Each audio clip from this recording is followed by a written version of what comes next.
Hello, and welcome to Dicepunks, a tabletop role-playing podcast where we focus on playing full campaigns in less well-known systems. This week, in episode 41, might the fight be taken to the gods themselves?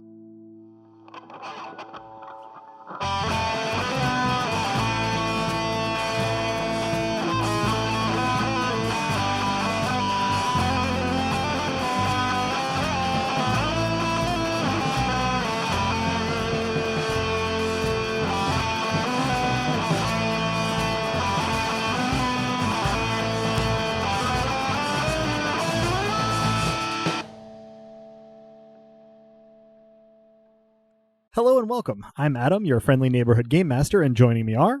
Hello, I'm Drew, and I'll be playing Leorian Cathar, Viscount of Tempo, and aspiring drummer. I think it's going pretty good, actually. Hello, I'm Robin, and I won't be playing the Fury of a Woman Scorned, but something far less grounded in heteronormativity and cisnormativity, but no less hellish.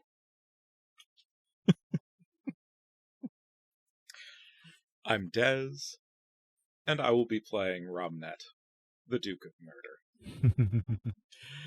Most excellent. Before we get started, do we have any character stat growth? And we need our roll from Romnet. That is a pair of fours. Pair of fours. Okay. You get one bonus mortal experience with some spots of rust on it, but really they just give it character. It's a fun little microfiction assignment I've given myself every session. Good stuff. You've been bringing it every See, time. I thought initially it was only when I got exceptional successes or more than one set. That was how I started off, but now I realize that I can expand the breadth of the project by having it reflect how successful your success was. A decent roll can be a crappy old car that you nonetheless love deeply, you know. An excellent analogy. So yeah, I will be assuming then that we don't have any other stat growth None stuff. for me Yeah. this time. Next time. I think next time for me as well, yeah. Next time. Call me Gadget, because, yeah, next time there'll be... I was going to go, next time, Romnet, next time. No idea how well that will hold up in the recording. You may or may not have heard Thanks, it, boss. listeners. I'm going to guess impeccable. I'm going to guess you just launched a side gig. 1,000 ships. I don't know if anybody wants to hire me for my extremely limited voice talents. Let me know. It's at least 5 millihelens. In any case, if we are not having any character stat growth, then it is time for our recap of last session featuring Romnet. We arrived in an inn's common room in Therat, in which we found Imbi and Philia. Introductions were made. Imbi offered vague, grim news about Apatia, while Philia was equal parts hostile and decreasingly smug as her sense of superiority evaporated. Eventually, Brother Umber came up as a potential source of common cause, and Philia was made at least slightly more tractable and probably a little bit intimidated by our plan to murder the throne, with the associated risk of destroying everything, which, well, she'd rather live even in her present state. But Brother Umber had set himself up as a force in the city, preaching, among other heresies, that darkness is the full ambit of the Obsidian God's portfolio, and the only god. Outside, the sky got lower as there was an attack on the Obsidian God that cost his Nobilis some of our power. And despite that, we were brought to Brother Umber's street ministry.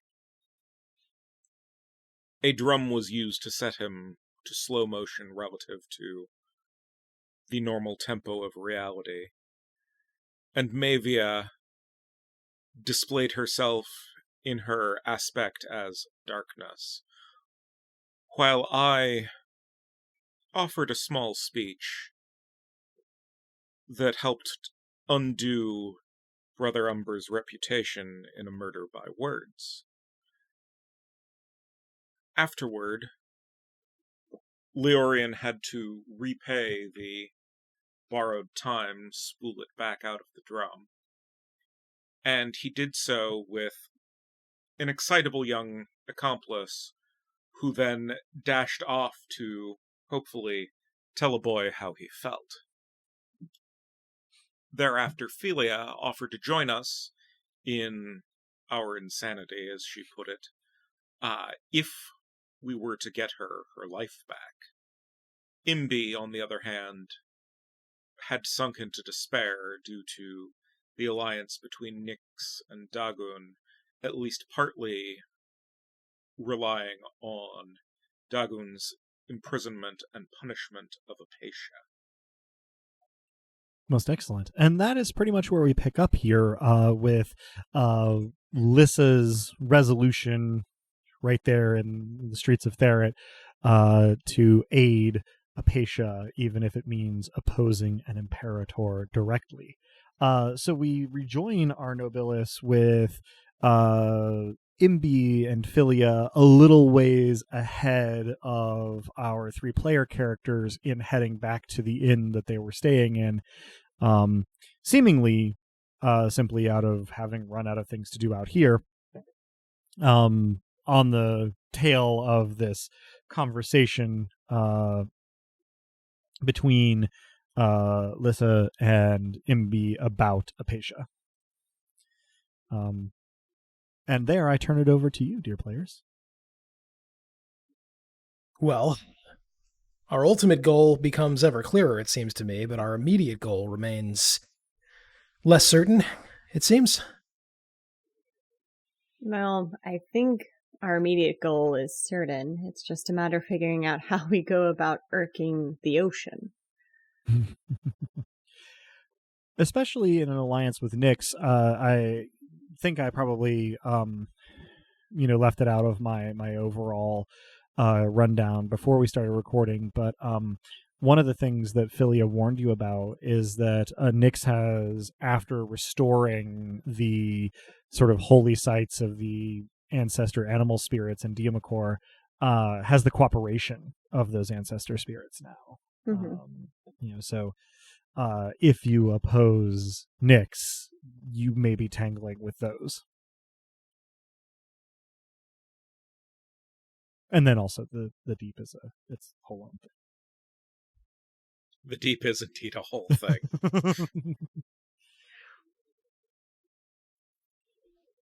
I'm inexperienced in vexing this particular abstract concept. Let's see. What does the ocean rely upon? The moon, I suppose. I could change its phases. I sort of waggle the drum. But I assume it would be a bit more effort and therefore cost me quite a bit more than dealing with our friend over there. So perhaps that's not our first move. That would also be an attack on Cirtha, which might be warranted. There's warranted, and then I suppose there's wise. Perhaps I'm not thinking with the clearest head right now, but it seems like the goal should be to disrupt the alliance between the Deep and Nyx through one way or the other. We have more, if you pardon the term, god power between us than they do, so it's just a matter of applying it to the right pressure point.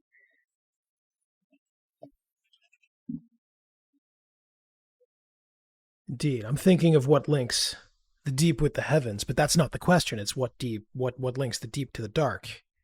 Or not the dark, excuse me. No offense intended. More the night. Which is not the same as the... Yeah, okay, I'm the new guy, so you go ahead. And as a brief sort of out of character reminder, the known parts of Nyx's portfolio, I guess primarily to Lissa, but probably also then readily available to Ramnet.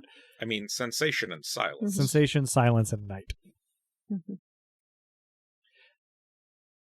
Seems likely that there's also something in there about maybe some kind of craftsmanship, just based on the culture there, but it's not for sure. They were a very crafty folk, yeah. I pull the drawing out. I don't fully unfold again, but I just kind of hold it in front of myself and study it for a moment. Just reflecting on the image within. Mm-hmm. So this is the one from the end of last session. Yes, the one that says Nyx will be the only god, or blah blah blah, something. Right. wrong. And the illustration is hollowed and bleeding eyes. Yeah, which is why I'm not opening it. Right.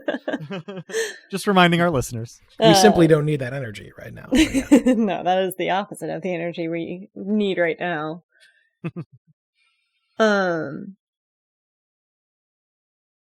If Nyx is so dead set on being the only god, we could attempt to show her the consequence and cost of what that would result in. An interesting thought. I'm not sure if I could miraculously recreate the experience of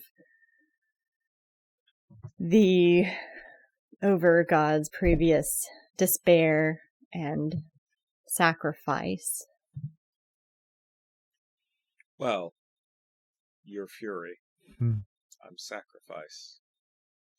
Between us, we can certainly create, I suspect, the sensation.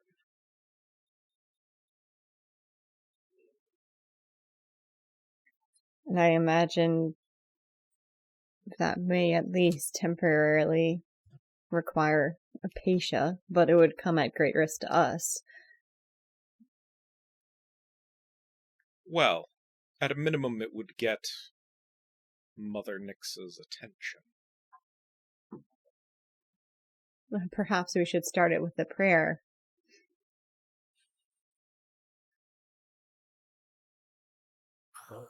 A prayer? To Nyx, of course. Wait until we have our attention, and then give her exactly what she wants. How it would feel to be alone.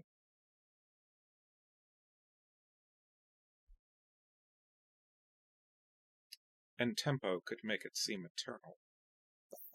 Well, it could at that. I don't know that I've ever played with the perception of time of a god. I'm not really sure how gods perceive time, except, of course, for Dosk, who perceives time, all sorts of ways. He'll go on about it if you let him. This plan... I know. I know you know. This plan is as good as any, and better than any I could come up with, so I suppose we...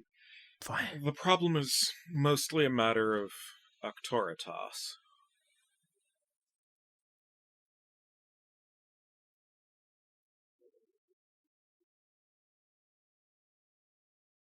If my miracles with another god are any indication, I don't think it would be a concern of penetration on Nyx's end. It would just be drops and... I'm not going to use that metaphor, come to think of it. Grains of sand in a desert. Lissa, you also have the experience of having communicated directly with Nyx before, and you know that sensation is the primary sort of vector by which Nyx communicates with others, hence Apatia being her prophet initially. It'll be most unpleasant for us, I'm sure. Almost certainly. But also, the way Philia made it sound when talking to you about the arrangement that the Deep had come to with Nyx is that the imprisonment and punishment of Apatia was one of the terms of their alliance, right? Like it's something that Dagum, the Deep, brought to the table. Was responsible Mm-hmm. for. So simply rescuing Apatia may undermine the alliance. Simply. Nyx could easily claim that there were interlopers that are the problem and use that as an impetus to further launch attacks on us. Yes, but if the imprisonment is Dagon's responsibility, then it would be Dagon's failure. So we have two options. Further, it would give us an opportunity to fuck with the Deep. That Well, is a if delightful prospect, if I may say so myself. And just in terms of like, ambient insight, from thinking about it, discussing this with your experience, like Apatia as an interpreter when you're communicating with Nyx would be pretty valuable. Mm-hmm. In addition to just, she's a friend and is in a bad way currently. Which is probably the main thing that Lissa's thinking about. Mm-hmm. Lissa having had the most experience with all of this and having had the extremely unpleasant experience of communicating with Nyx before, probably, thinking at least adjacent to these lines.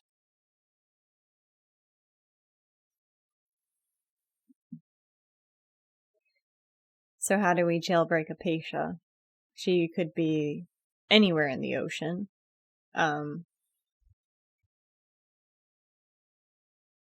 Like we need a miracle.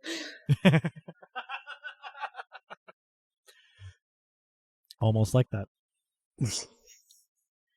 almost. It's a good thing we have those on tap. Well, and so just to sort of, kind of recap for our listeners a little bit, this sort of labor organizing that our player characters are doing so far has gotten Toheel to sign up with Ventis, Mm-hmm. has involved, Mott's Nobilis, Dosk, and Dosk's Nobilis Leorian. And Rymulus was on record as saying that he would list up if the coalition reached a level of strength where they could challenge an imperator directly. Philia last time, as mentioned, said that her condition was essentially getting her life back. Imbi seems relatively amenable, but rather despondent. So, to start with, I think the task numero uno should be to locate Apatia. So I'm going to do a major divination. Okay. Which should be free for me. I'm trying to remember if it'd be... I want to hold off on adding points of penetration necessarily. Mm-hmm. But I have a hunch that Apatia may be angry. Or experiencing despair. Mm-hmm. And yeah, major divination with no penetration on it will be free for you. Mm-hmm. It's only when you need to add penetration to it that it will get. I don't really have less free. I want to scrimp on my miracle points here because they're rapidly becoming a bit more of a precious resource for me. Right. And we're going to need them, but we don't need to. We don't need to get inside the prison. We just need to know where its walls are. Mm-hmm. Yeah. And my hope is that knowing our domains and what we're capable of will help Apatia work to our favor. Mm-hmm. So I'm going to do a greater divination into the ocean, see if I can find a source of fury, knowing that a Dagum seems to be a wellspring of it, but look for like a slightly less bright version of it. Sure. And if that comes up dry, look for despair. So is there a specific question? I mean, because you can scry or ask your estate about something. So I guess I'm asking, which version are you doing here?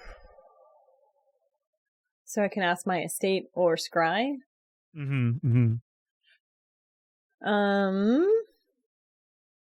I think both are kind of entranced in that shard, or like deeply embedded in the shard of reality of fury. So I think that may be the most direct way of going.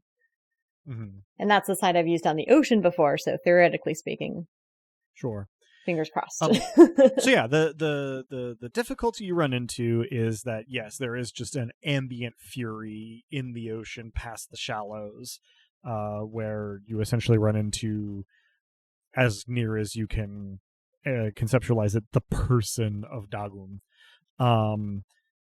But once you sort of adjust that to your baseline, you can kind of spot individual furies. There are a couple of mortal furies on the surface, but broadening your band to despair, you do find sort of a mix of the two that is below the surface, all the way below the surface. You don't know the topography of the ocean floor between Taraxis and Diamacor, but it's not close to the shoreline of either one, and it is very, very deep. Time to ping Ventis and Toheel. I think I've found her. But she is just above the earth in the deep, which may or may not constitute the deep earth. The deep ocean and the deep earth must at the very least, be related. Close. Proximal. Closer to each other than we are presently to either. So I think we have a bit of an opportunity here, not just to get a patient back, but also to potentially to flex on some gods. Yes. I couldn't have said it better myself. And I kind of straighten and mildly flex as I'm laughing about it.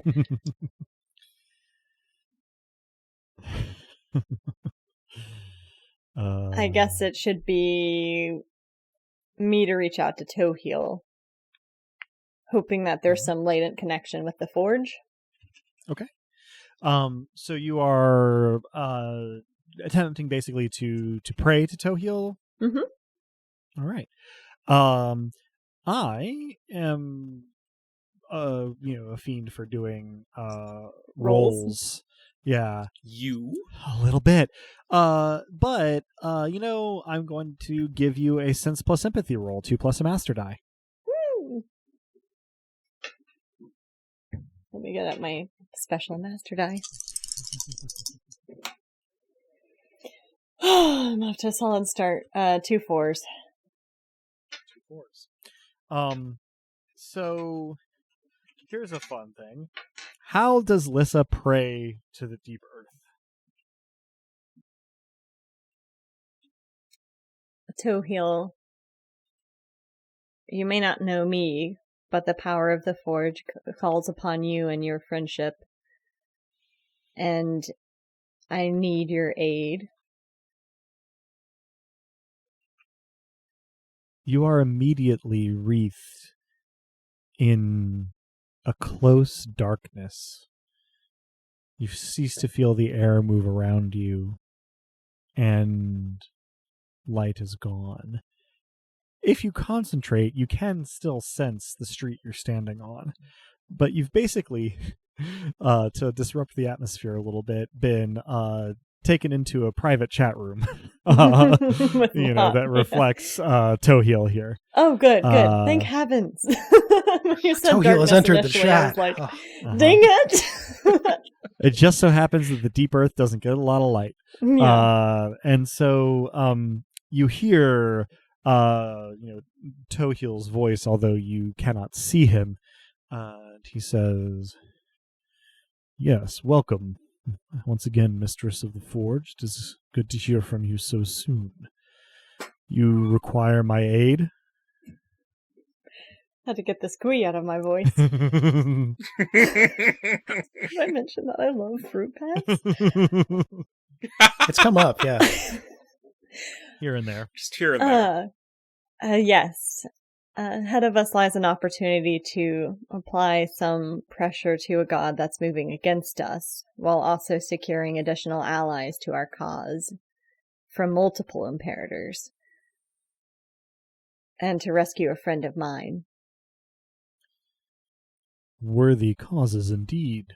Worthy causes indeed. How may I be of assistance, then? I am happy if there is a way to impart some power to support you in this cause, but I think I'm going to need you to raise the ocean floor.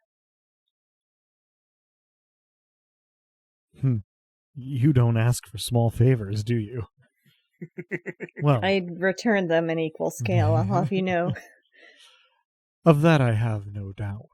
The ocean floor. Presumably not the whole thing.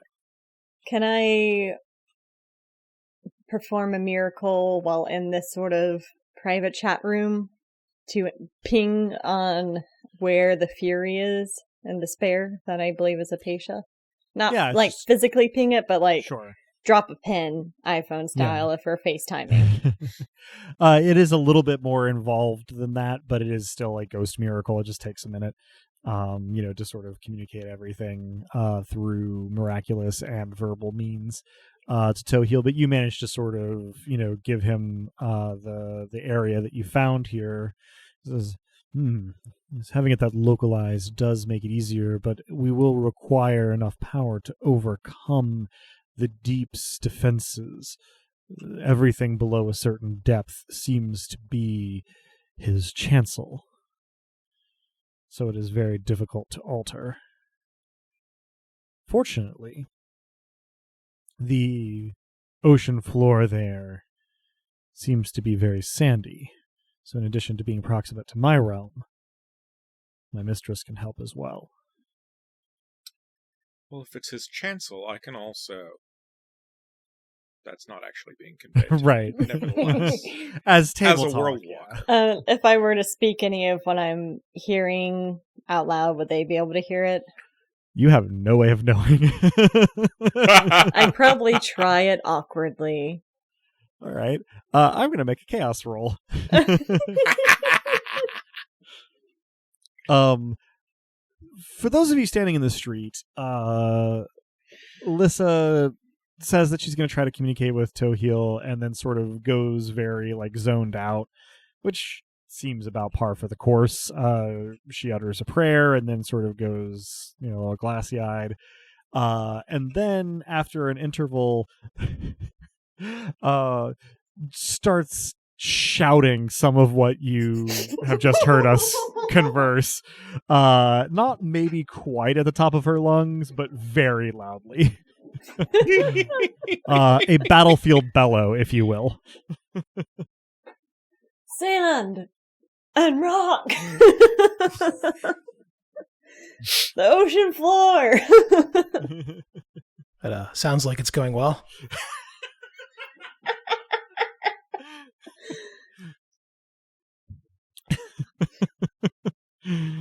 This is a B-side from Mastodon's Leviathan that's being performed a cappella by Lissa here in the street.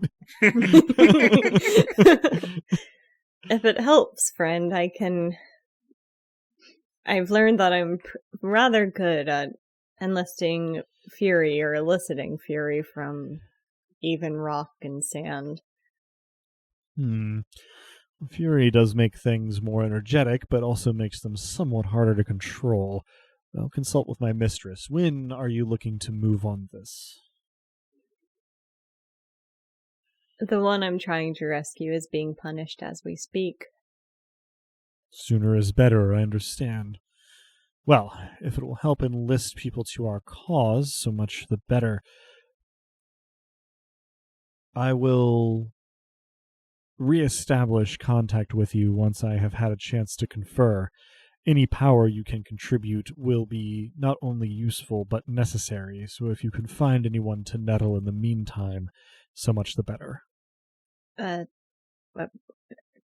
Nettle? Yes, the nettle, right? I'm still very young, my friend. Oh. Name of the desert. Babies. My apologies. The nettle rite is a simple rite shared by all Nobilis, wherein you can siphon power from another divine entity by crushing a nettle at the completion of some defeat at your hands. Simply destroying elements of their estate gives you a modicum of power. If you can subvert it in some way, make it poetic, turn their own source of power against them somehow, then you can get more energy, more power. It gives you the ability to do more and more powerful miracles, and in extreme cases can even bolster your abilities permanently, though those are very, very difficult to achieve. So if there is no other ready source of power for you, nettling it from our enemies would be ideal while I consult with my lady. Tohil, you have my gratitude and my debt. Well, I am glad to have both, but also what are friends for?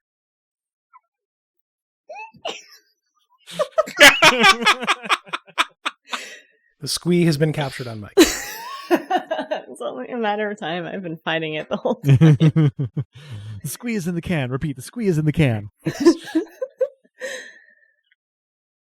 I will be in touch, and in the meantime, I will consider who to nettle. Excellent. Take care of yourselves. And then the darkness and the closeness dissipates, and you find yourself standing back in the street. Announcing you two to the night air.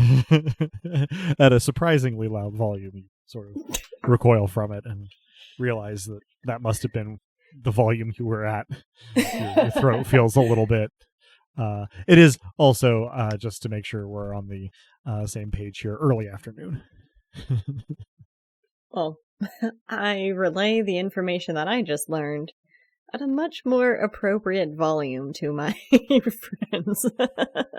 You have attracted some strange looks, but, people decide ultimately that they don't wish to antagonize the 7-foot-tall Amazon in a blacksmith outfit.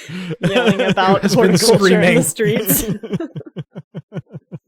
I make a similar policy, usually. Yeah. Strong policy. Do we have any readily available enemies who we could nettle, was it? What were the estates of the Sirthans?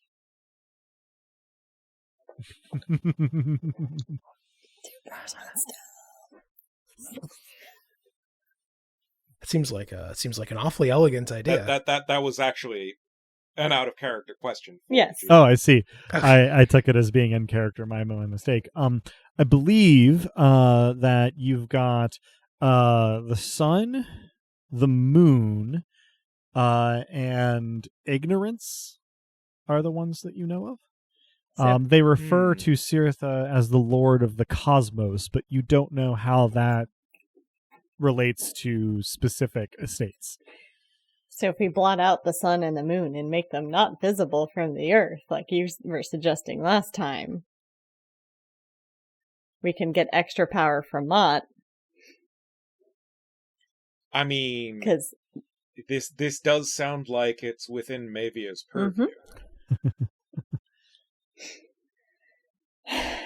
Time for another collect call prayer. Do you accept the charges? I think this one might actually be free, though, because it's actually within... It's a local call. Yeah, it's a local call. It's not across domains and imperators. Mm-hmm. I do mention with a meaningful look to Rom that I think that this is one that the big they them Elstairs may provide support. Here's hoping.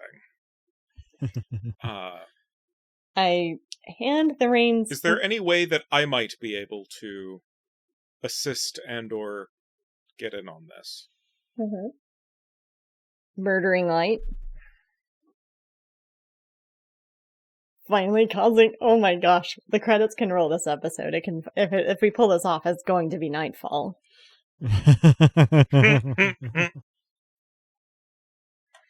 Yeah. Murdering light. There's generally that sort of blood dark corona around an eclipse.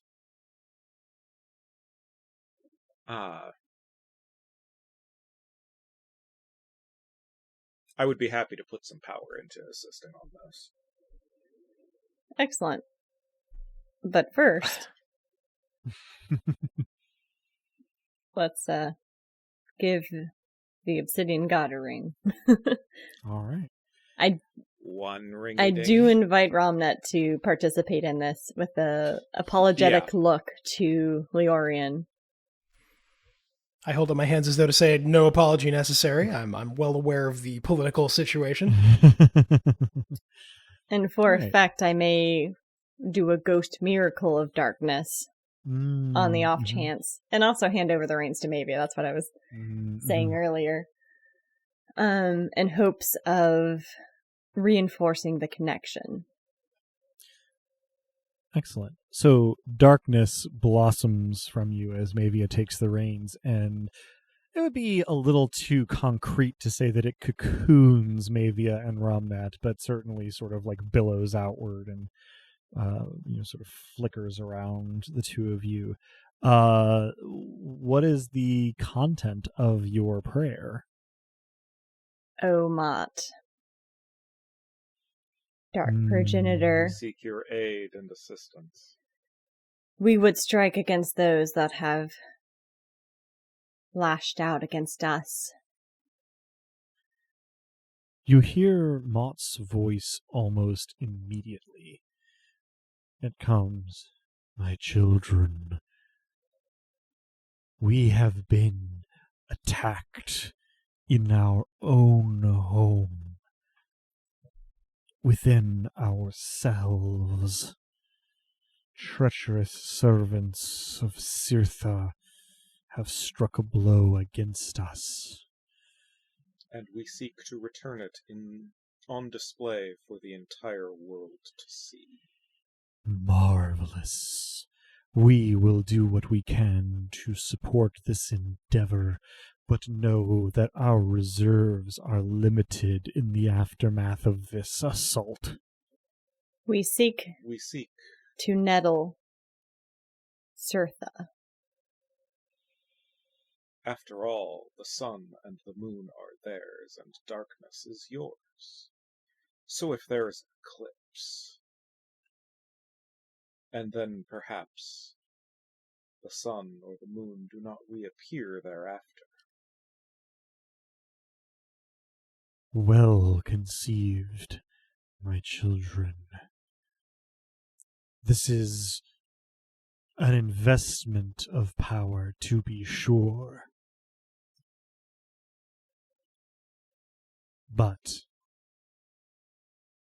if you can achieve this, I will be able to resupply you and then some from the bounty that we will take from Cirtha in retribution for this cowardly and treacherous attack.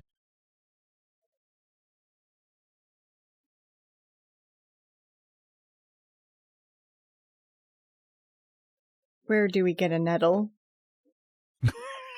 Are you asking Mott? I mean, I will point vaguely to the roadside. Are they fairly common in this universe?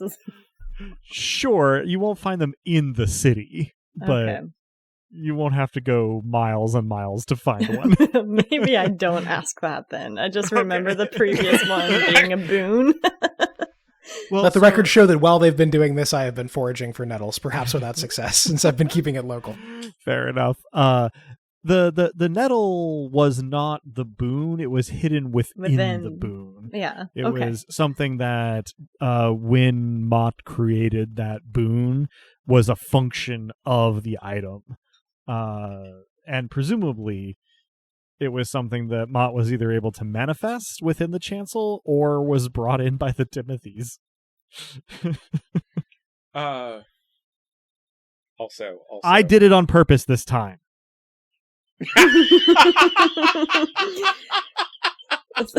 Sure. No less a victory. Perhaps more of a victory. I was about ready to positively reinforce that. Like, oh yeah, the Timothys. That's right. Thank you. So just to clarify, nettles are not the equivalent of this world's Nirnroot, and that they're not like... That's what I was mentally envisioning. Like, I know nettles are common here. Sure, yeah, you would be hard-pressed to find them, like, in Cirtha or the Caroline Wastes, but, you know, in the appropriate types of places within Taraxis, yes, they are available. Okay. So, definitely don't ask that to Mott. Okay. I will say that instead that any power you're willing to share in this endeavor, as I am still young in darkness, would help our cause. Perhaps specifically the ability to penetrate another Imperator's auctoritas. Alas, my children, I have none to spare, for there is a Nobilis of the Deep directly outside our gates.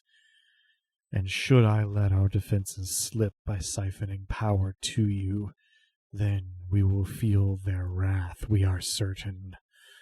In that case... Yeah, we will do without. Is there any secret that we may ourselves be able to penetrate such an auctoritas?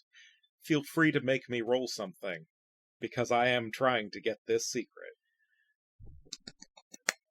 Clue dispenser. Yeah. That's basically what I'm after here. Well, so, I mean, the good news is that this is information that Moth is perfectly willing to give you. The bad news is that the answer is probably not something that you will love. The answer is no. The answer that Mott gives you is, as with other auctoritas, the auctoritas of an imperator can be opposed by additional power, which, alas, we have none to spare to give to you. If you can pool enough resources to achieve it, though, then we anticipate that we will be able to resupply you and then some from the spoils of the Nettleright. And would we have to penetrate it so much as cordon off the light of the sun and the moon and the stars from our world? If Cirtha does not oppose you, my children, then there will be very little that you must do. But I, for one, would expect there to be opposition. To our knowledge, Cirtha's body is not contained in celestial objects, and so perhaps Cirtha would need to go to extra effort to defend them from miraculous nettling. But we are unable to guarantee this. Who controls stars? We know that Cirtha has the sun and the moon. Mott replies, we believe they are also part of Cirtha's portfolio, but Cirtha has never confirmed this to us. Thank you. May we have your permission to seek the traitor's assistance? You can almost feel Mott recoil. Mott says, should you interact with the traitor, we expect it to be to bring about his end. it would be an expenditure of his power. I say, very carefully phrasing things. Mont replies, unless you intend to capitalize on that to end his miserable existence, you do not have our permission. Dark Progenitor, have you any information as to the remaining Sirthan within our land, within Fermata? Would that we did. Something, no doubt, Sirtha themselves is interfering. It is disconcerting and most frustrating to have imperfect knowledge of our own chancel.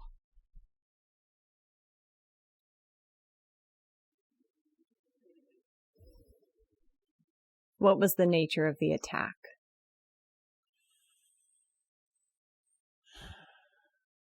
Someone sent our acolyte into the heart of the chancel with a light.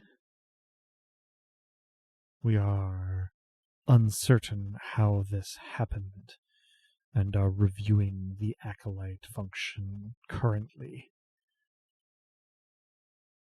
It was, no doubt, planned long before the event itself. Indeed. We will do our best to serve and disrupt Sirtha. Indeed. Go forth, my children, and make us proud. And then the sort of mental space in which you existed with Mott dissolves, and your perceptions return to the street side, where Leorian is poking around unsuccessfully for plants that don't Hey, grow in the Leorian, city. we're forbidden from interacting with your boss on this, but you're not. Certainly not. I don't imagine anyone will complain in the end if whatever you create, I extend. We're looking for a creation of nothingness in the place of where the appearance of the sun and the moon would be. Oh, him directly. That's an even better idea. We require power. We think we can nettle Sirtha if we are able to restrain, or we think we could nettle Sirtha if we're able to resist whatever pushback they may offer against a darkened sky. Mm-hmm. That's fantastic. I should mention nettles. Not sure where they grow. It's not here. In the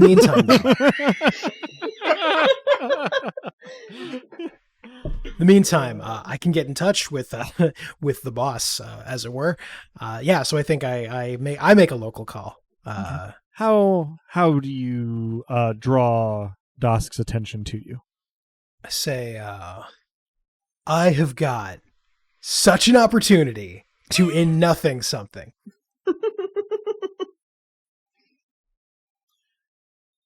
Unlike the instances that we just saw with Lyssamavia and Romnet, you are still just looking at the street, hearing everything around you, but you hear, Dosk respond and go, "Oh, I'm listening."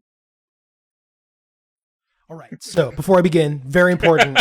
If anybody asks, Romnet, Lissa, not involved. They did not speak to you. You don't know anything about this. This was all me. Maybe I was cackling evilly about turning everything to nothing and wahaha, all that kind of stuff. So we think what we need to do is attack the cosmos, and we're thinking the best way to do that is to blot out, the sky and the sun and the moon and all that. I mean, I don't have to define the cosmos. You're there. You're a god. You got this. So we need to blot that out, and we need to make it so that people can't see it, that the very earth sees none of it. And that sounds to me pretty, I mean, I don't mean this in a disrespectful way, but pretty nothingy. So could you lend your power to this endeavor? I think I, for my part, could make whatever we do last longer. And the two of them, they know exactly what they're doing in regards to the darkness and the murder and all that stuff. But we need you to replace the something with a nothing. There is a noticeable pause on Dosk's end, followed by, okay, I think that's doable. I can't guarantee that I won't also get some of the power from that. So if that's going to make anybody mad, just, be ready for it. But they're always mad. Perhaps at you specifically, just to be clear. Yeah. I thought as much. But just also be clear about what this would involve. How comfortable are you being the narrow end of a funnel? I need no explanation. Extremely.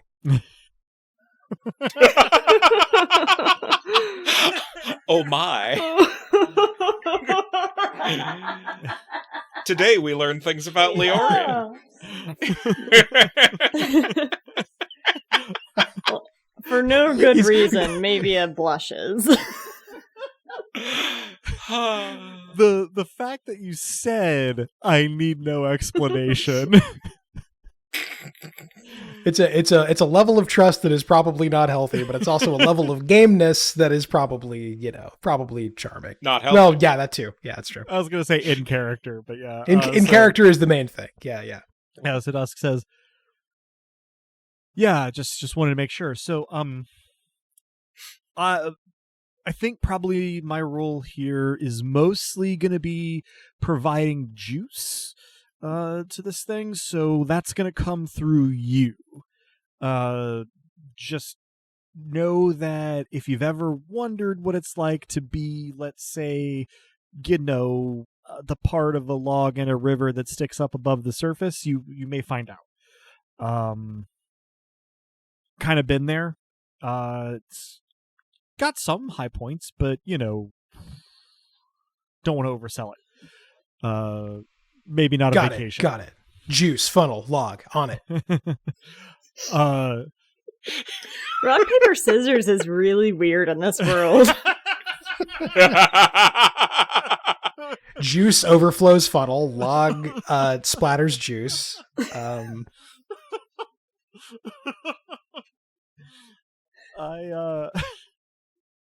I'm now trying to imagine what the hand gestures are for each of these.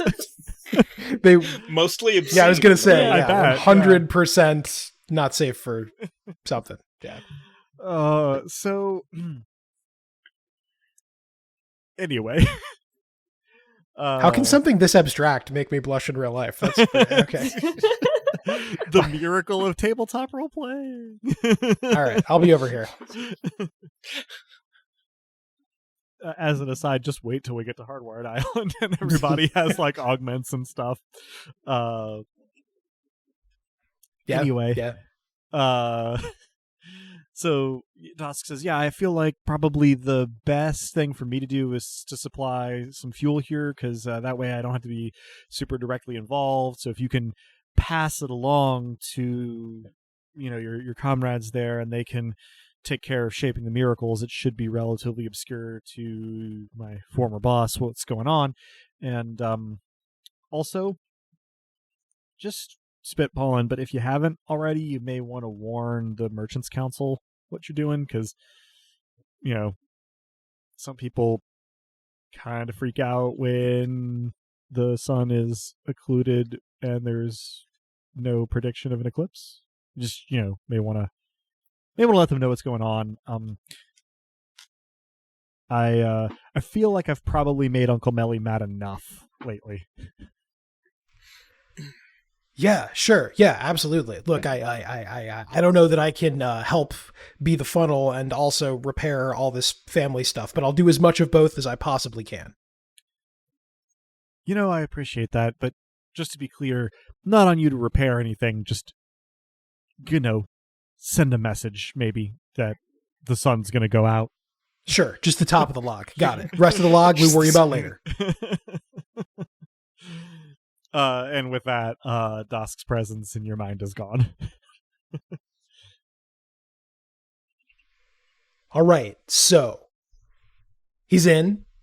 I think I'll be the conduit. Funnel was his word. Very good word. I think the only thing is we probably want to warn the locals, particularly the Merchants Council. He said that they're about to lose, the I can heavens. do that. Oh, yeah, that's easy for you, isn't it? Give me a moment. Sure. I will knock on Crease's The localist of calls. May I just say that I adore that you're literally like standing outside of like a Chandler like on the road down to the Waterside district this whole time. The three of you have just been basically standing in place on the side of the road. Ages ago, Philia and Imbi walked back to their inn and then probably got there and realized that you hadn't followed them and just shrugged at each other and went about their business. And the rest of this has been taking place literally on the side of the road at around 2 p.m. With us variously going into trances. Yeah, and at one point, Lissa yelling. And being enshrouded in Yeah. darkness. It's not like nobody has noticed, but they've all very wisely decided not to make it their business. Everyone has very much decided, this is not our problem. Mhm. We all look like the kind of people who are definitively someone else's problem. Principally, probably their own. This is correct. So, Rumnet, you knock on Creus's mind, and the metaphorical door metaphorically jerks metaphorically open. And you are sort of having Creus's senses, boy, that's hard to say, overlaid upon your own momentarily, and you can feel his irritation emanating from him in all directions. Just thought I would let you know that there may be an unscheduled eclipse this afternoon. There is a beat, and then Creus goes, "What?" Celestial politics. The sun may be going out for a while. Oh, well. So kind of you to warn us. And he starts. You're approximately the fourth to know, so take that for what it's He worth. sighs. Suppose I'm just glad you thought to let us mere mortals know what was coming. And Your grandson suggested it. well, if you get the opportunity, thank him for me. While he is saying this, he is fetching quill and paper and starting to shakily pen a missive with arthritic hands that, he, by the time this interchange is finished, has, written and rung a bell to summon a runner to send it off. Well, I'll try to make sure everyone knows. Do you have any idea when this might take place? More than an hour, less than 2, probably? More precise than I expected. So, thank you, I suppose, Your Eminence. We're all doing our best. Yes, well, if there is anything to be said for you lot, I suppose that's it. Is there anything else that you require of me, Your Highness? Nothing presently. Be well. You as well. You can't quite tell if that was sarcasm or fatigue on the last bit, but you relinquish the connection. And, Yep. there you are back in the street. Well, he's about as pleased as expected. Thank you. But he for won't be dealing caught with that. unawares. Yeah, thanks for that. And by the way, I emphasize that we didn't talk about what we're currently talking about. Well, we did not seek out your boss. Certainly not. That's all. I still think we should have asked for forgiveness rather than permission, but I trust your judgment in the matter. I mean, to some degree, we cannot help the company we keep. This is not intended as a slight, my friend. Oh, no offense taken. No offense taken.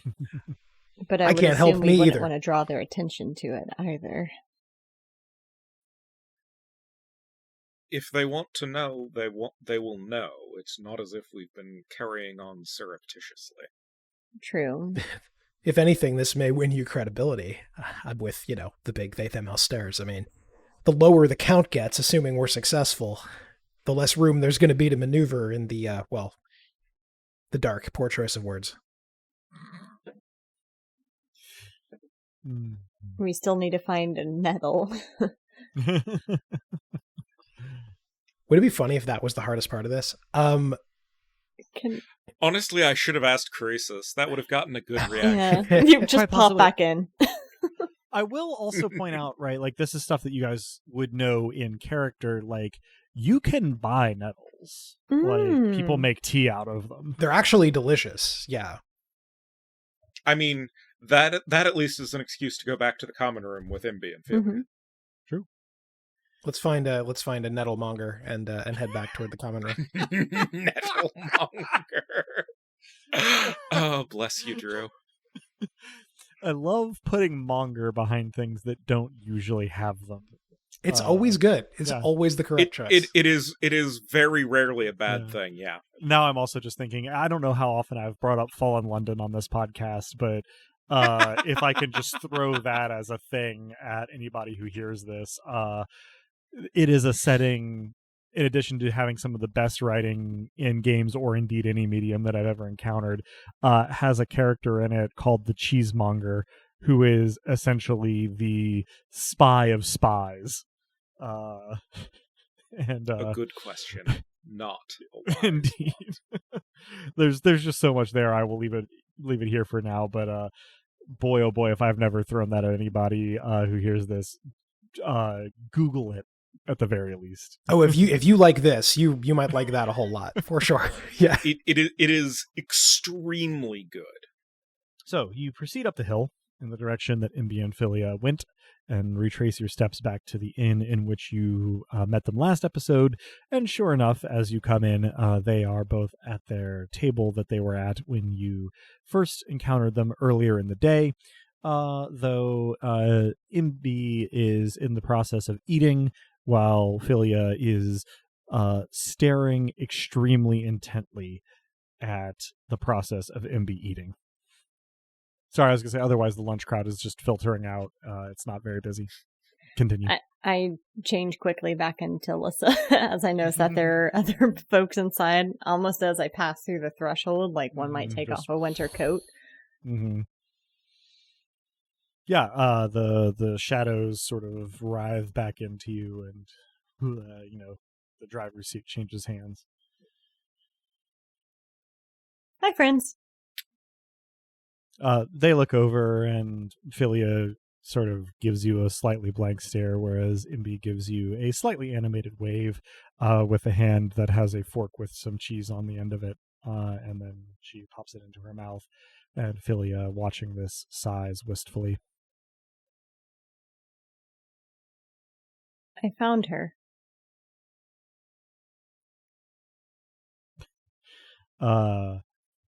There's a pause, actually, probably about reflective of the one that was just in the recording. Then Imbi sort of tilts her head, and her eyes get a little wide. Philia looks between the two of you and goes, "Oh, no. Oh, no. And sort of crosses her arms and sits back in her chair. We do have a bit more pressing matters, and I point towards the sky. Where can we find a nettle? Imbi, when you point, looks up at the ceiling of the common room in puzzlement. And then when you say, where can we find a nettle, she sort of seems to have understanding dawn, after a moment. And then Philia says, "Well, I know they serve nettle tea here, so they probably don't have any fresh ones, but if you're looking to nettle... Wait a second." And she glares suspiciously at the lot of you. Not Not you and not yours. very important. Yes, thank you on that. Philia sort of snorts and says, well, you say that, but you opened with you having found, and she gestures ambiguously. And we pointed up. Yes, but I tell you what. I am going to go for a very long walk. She hops out of her chair and tosses a couple of coins on the table and says, I'll be back at some point, and hopefully by that time, whatever it is you're planning will be over, and I will be ignorant of it. And she grumbles to herself as she stomps out of the common room and back into the street. Sorry to put you out. Well, that wasn't our I'll intent. buy you the sweetest dessert once you can taste it. You think you hear her actually hiss, but she does not turn. She slams the door behind her as she heads out. Imbi watches her go and sort of stares at the door for a second and then looks at Lissa and gives you a look that is somewhere between exasperated and reproachful. I think she was sincere, Imbi. I don't think it was meant as a slight. Imbi sort of... It was probably taken as a slight. I don't think that Philia has any goodwill or belief in good faith in us. And she shouldn't after previous interactions, so frankly, I'm flattered that she saw fit to walk. As opposed to try to stop us, but... And I look at Imbi and say, I believe this can work.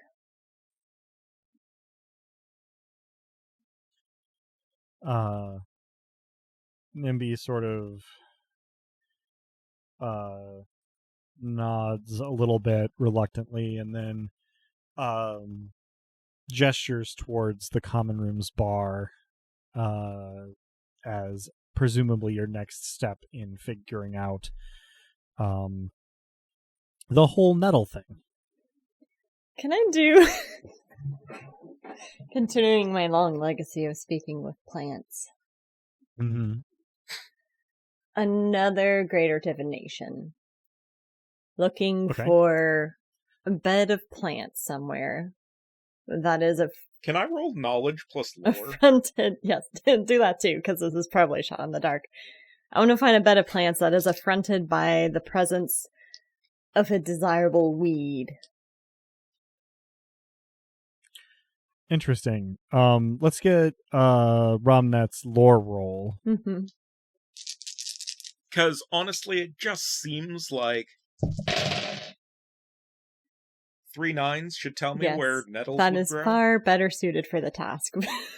Sure. In terms of where they grow, you could walk outside the city about an hour and find what you need either there or on the way, but you don't necessarily have, a detailed knowledge of where you can buy them in the city. Presumably somebody somewhere has like a street stall, right, where they sell relatively freshly picked herbs.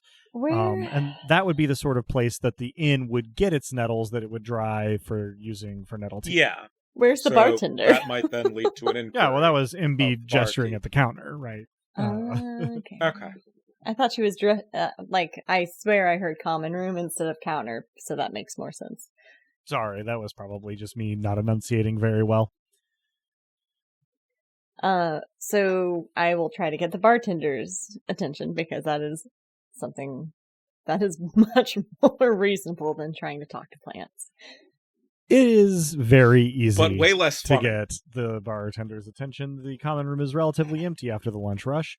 The bartender currently is a somewhere between the scale of adolescent and young adult, very young to be overseeing a common room. A woman who, maybe has outgrown the worst of acne, but has maybe not yet grown to the fullness of adulthood, wearing what probably is intended to be a crisp white apron that has a fair number of stains on it, and has fair hair in sort of a ponytail and a very haggard look to her face. She sort of turns to you in a rush and says, "How can I help you, milady?" I give her the cool ant grin. And I put an unreasonable amount of coins on the counter. Her eyes follow the coins, and without looking up, she says, what can I get for you? But I'm a big fan of the nettle tea you serve here. However, I've never had the pleasure to see a fresh nettle. I was wondering if you had any in the back, or if not, where we could find them. I am looking at Lissa, given the commonness of nettles, like she has grown 2 heads. I would love it, Lissa, if you would roll me 5 dice for charm plus graces.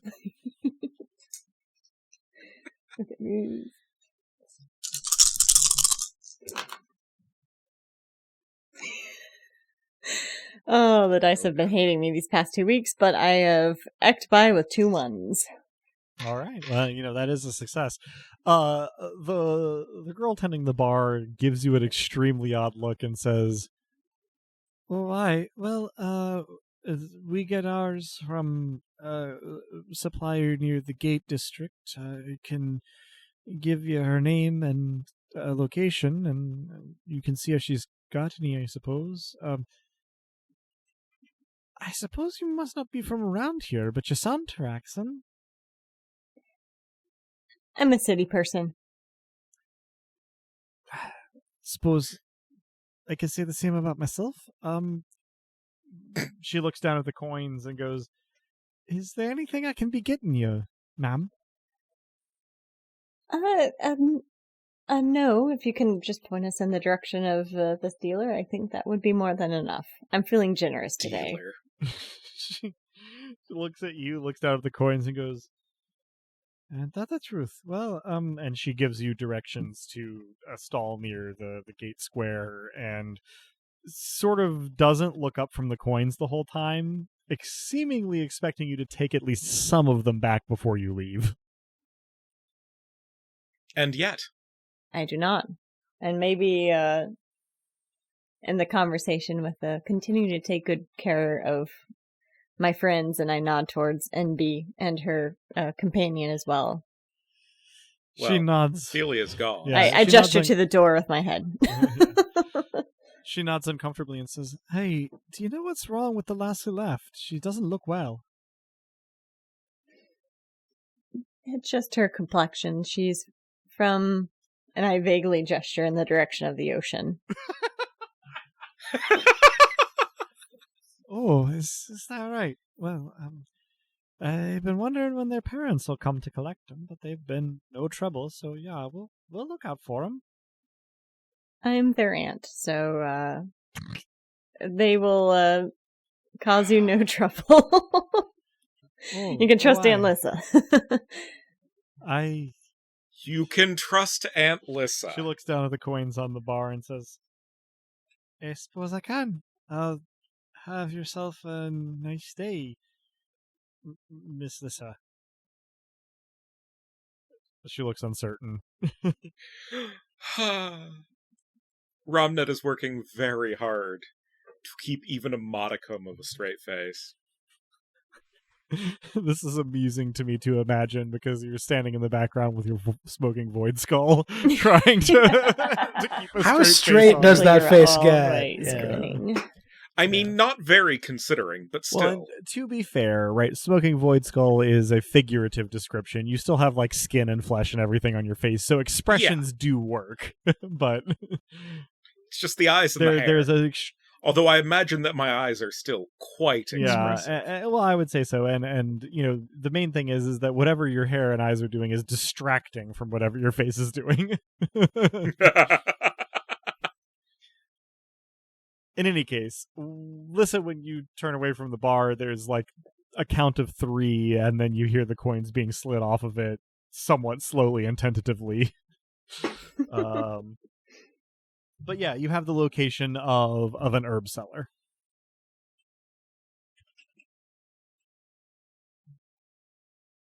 More awkwardly acquired than usual, but no less efficient. Yeah. No, definitely more awkward. So, would I be correct in assuming then that one or all 3 of you go to the nettle stand? We go to the Nettlemonger. We do. The Nettlemonger. I'm going to make that my screen name. Honestly, that's what this episode should be titled. I'm going to make a note of it because I do often have trouble titling the episodes. I know. This is why I mentioned. If we have any stray tiers on the Patreon that don't have names, also, support us at the Nettlemonger level. Oh, that would be brilliant. That'd be really funny. I feel like I've done okay with the episode titles of late, but I'm you certainly have flying by the seat of my pants. We can invite people to nettle us. As a Patreon tier. Rar indeed, yeah. So, whoever among you wishes to visit the Nettlemonger sets off, and it's not that hard to find. You have pretty good directions. The woman who sells the herbs is an older woman with like sort of graying hair and a bun. She's serious but friendly. And it is chump change for Lissa to buy a whole little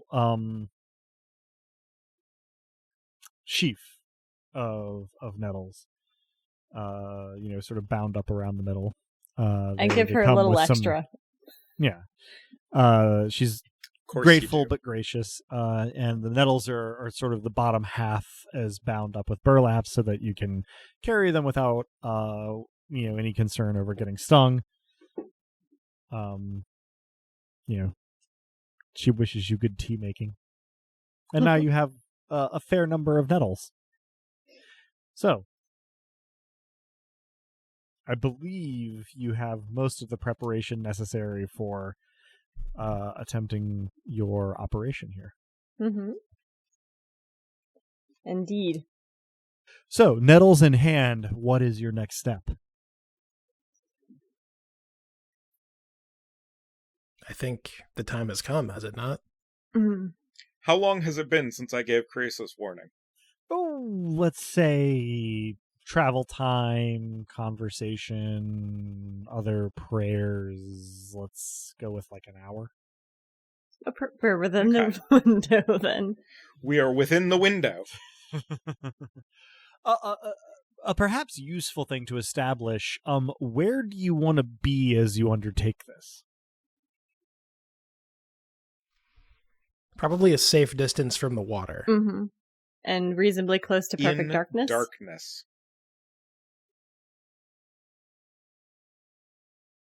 There is that same room. I would not know about this. No. The room that Dosk was in. Yeah, no, I think everybody present knows what you meant. It's just you're the only person in character who has any knowledge of it. Who's been there. Yeah. Oh, I mean, that's fair. exactly what I was implying. Sorry. If you said that in character, okay. I looked at you like you had just said, like, we're gonna get to go to a celebrity's house,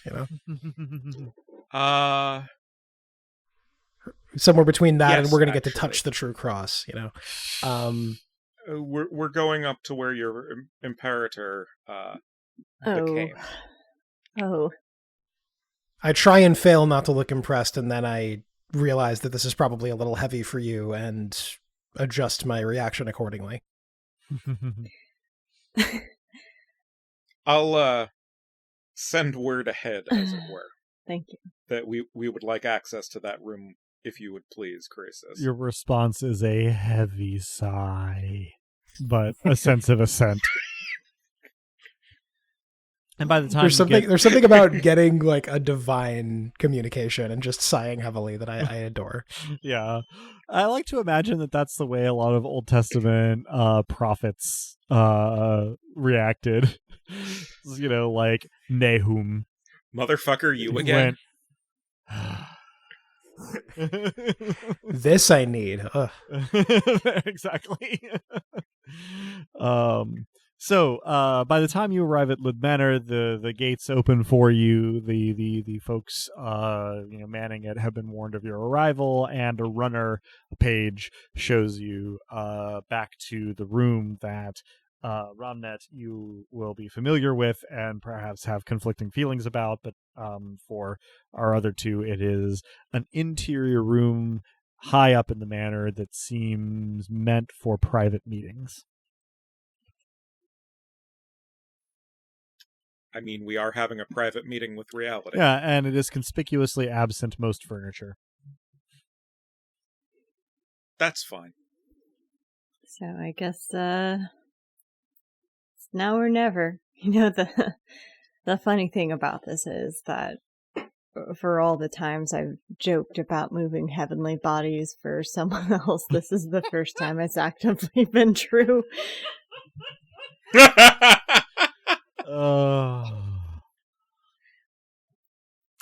As a GM, as a Hollyhock god, I adore Alyssa. As a human trying to live life, I'm inspired by Alyssa. Aren't we all? I Excellent had a very lesson addendum. week myself. So yeah.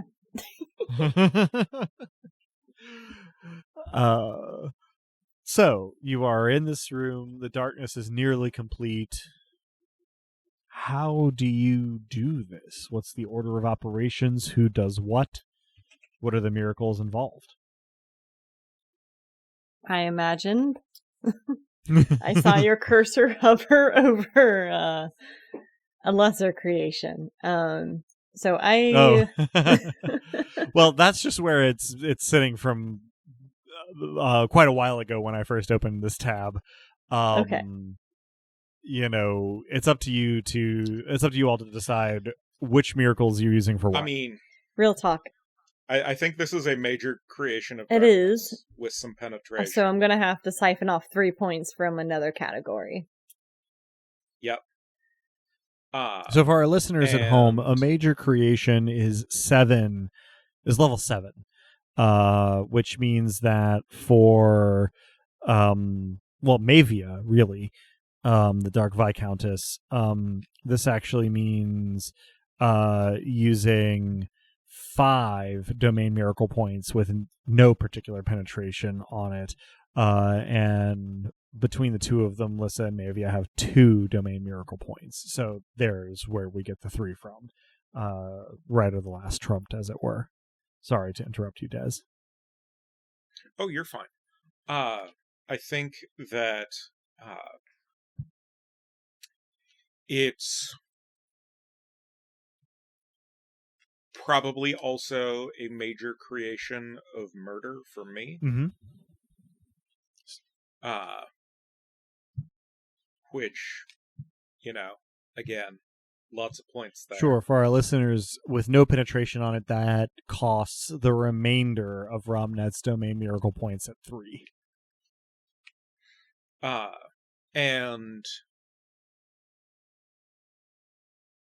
then there's the creation of nothing, which will be divinely inspired. Mm-hmm.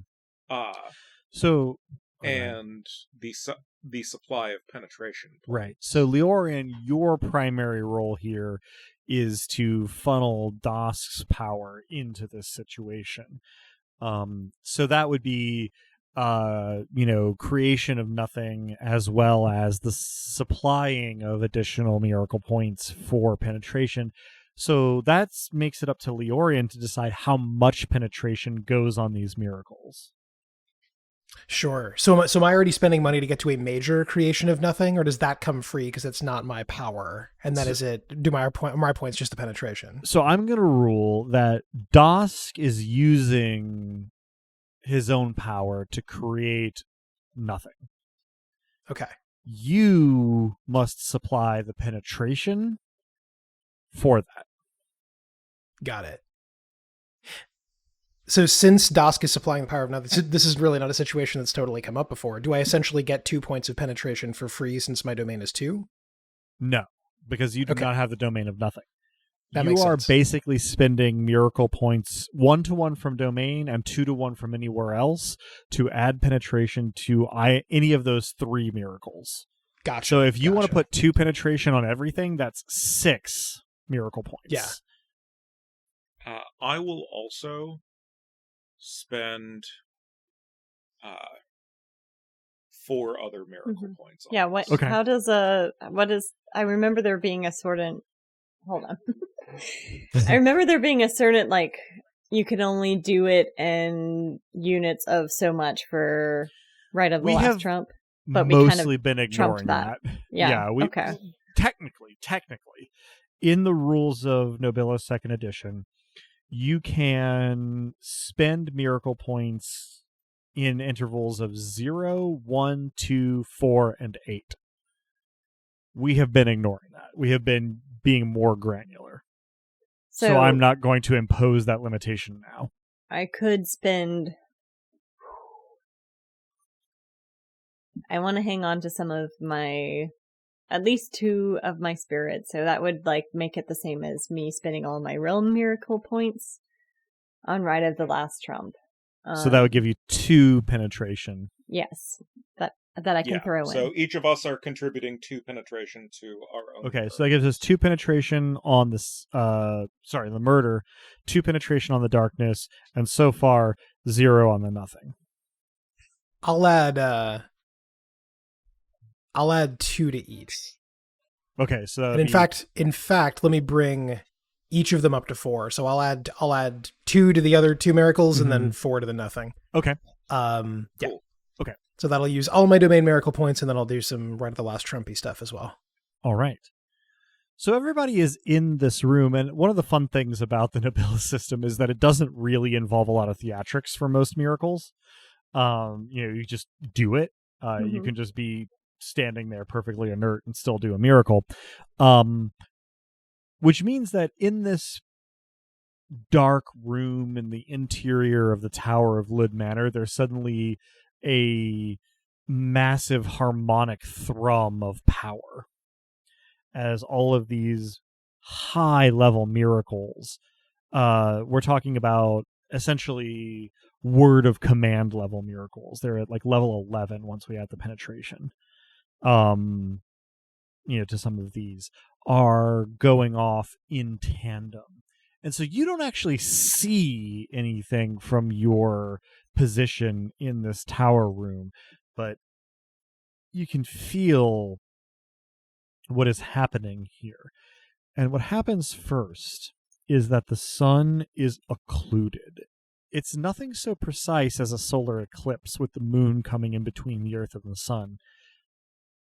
It is instead the sun dimming to a sort of ember red that allows the moon to show up in the sky during afternoon daylight, and then the moon itself dimming from a bright silver to a dull gray, and all of the light from both hitting the surface of Neoleth between the two of them becomes sort of a dingy brown.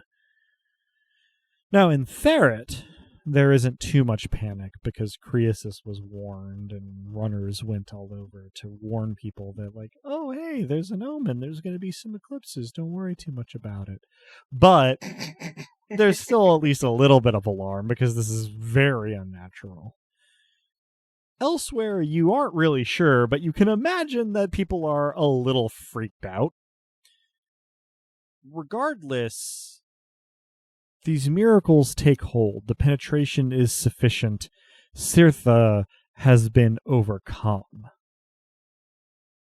Am I allowed to layer on a ghost miracle with this? Let me know what you want to do and I'll tell you what happens. Because there's a bit of a poeticness here. Surtha has been lowering the cosmos to make themselves more visible. And we're usurping that, so my thinking is to add a ghost miracle of a closed eye. Ooh. Nice. So, rule of cool here dictates all. How does this closed eye appear? Describe the results of your ghost miracle here. It is somehow blacker than black. It is the utter absence. We have created darkness in spades. We have blotted out the heavens. But this is so dark that it is almost a negative space of an eye closed.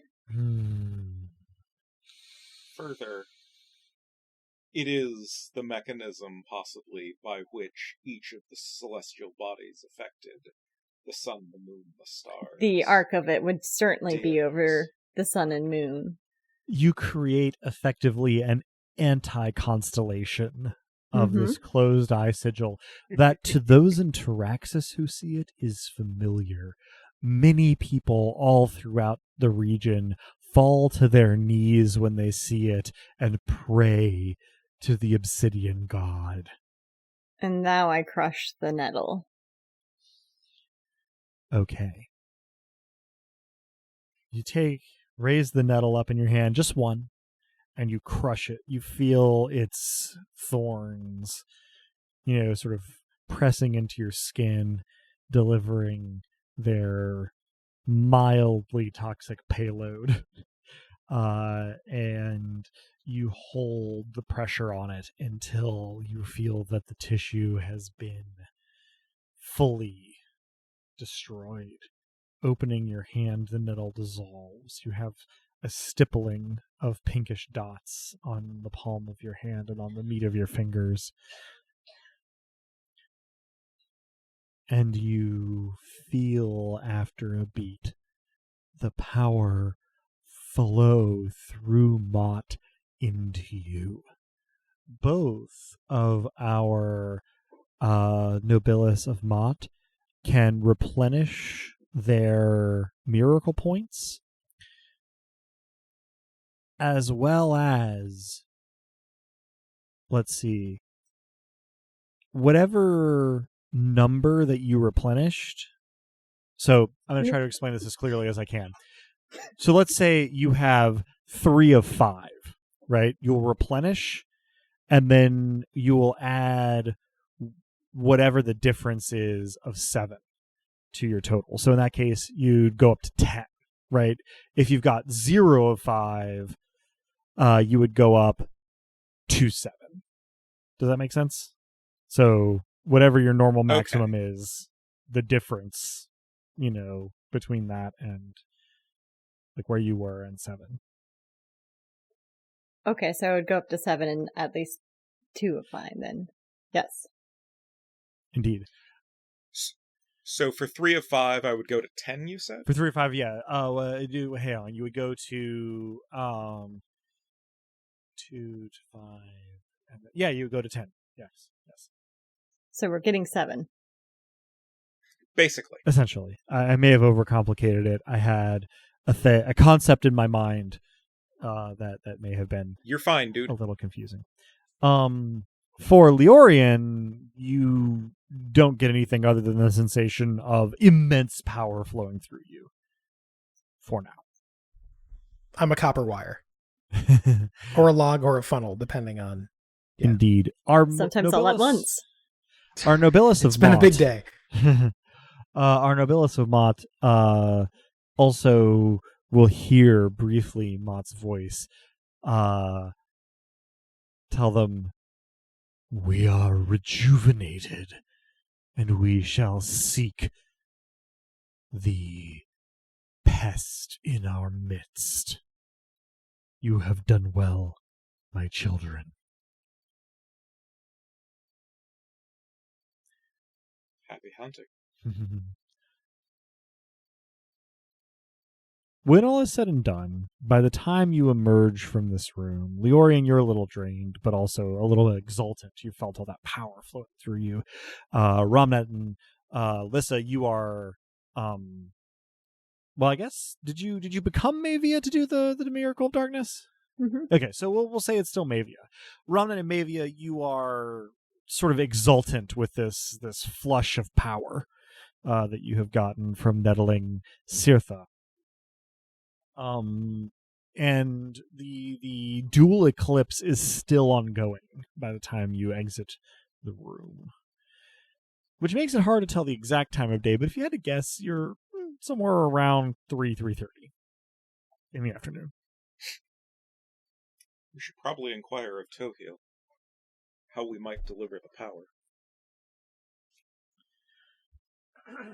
I do just that. All right, so give me your words to pray to Tohil once again. Still as Mavia? Oh, majestic fruit bat. Yeah, so it'll be a bit different this time. Oh, thee of the deep earth, flush with power, I seek thy counsel. You find yourself perceptually back in that cavern that Lissa was in before, and Tohil says, "Welcome once again. I take it you have found a source of power to aid in the raising of the ocean floor as you desire." I nettled a god. You don't see anything, but you can feel Tohil's semi-feral grin. Tohil says, "And so it begins. Head to the waterfront. We, together, shall remake the ocean floor to rescue your friend, and the deep shall bellow his indignation, but we will hear the fear in it." And I will make a feast of his fury.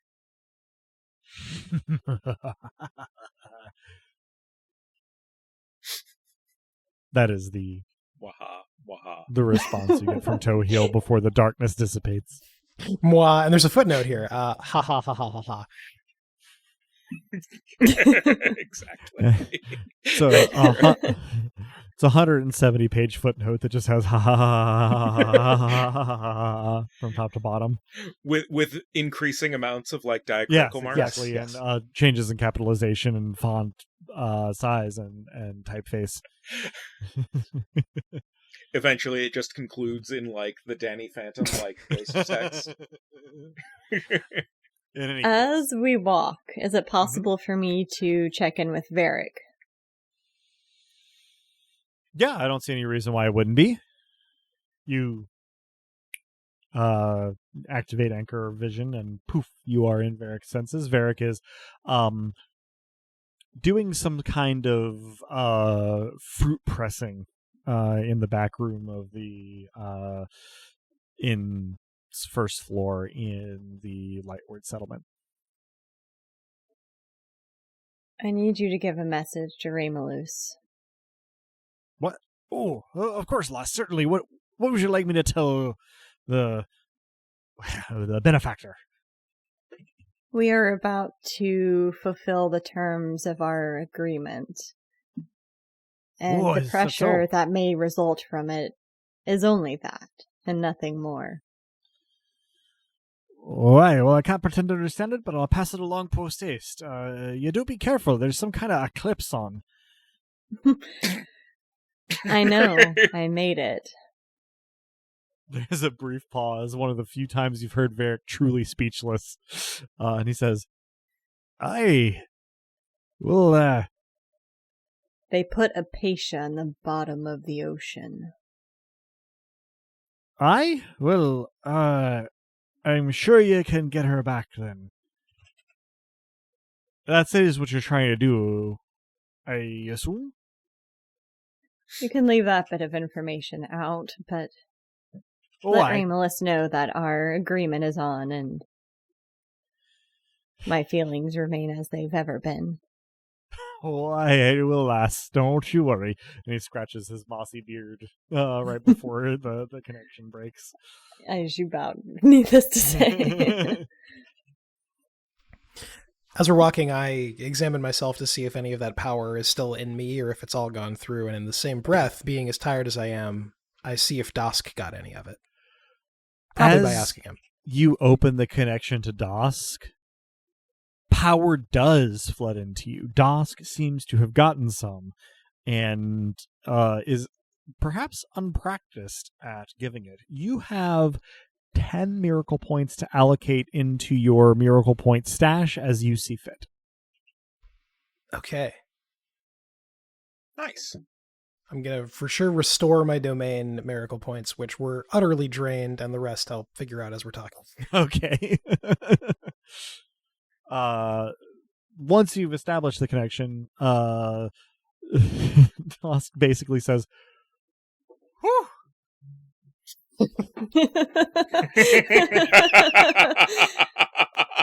Seems I like that as just like the fold of the communication.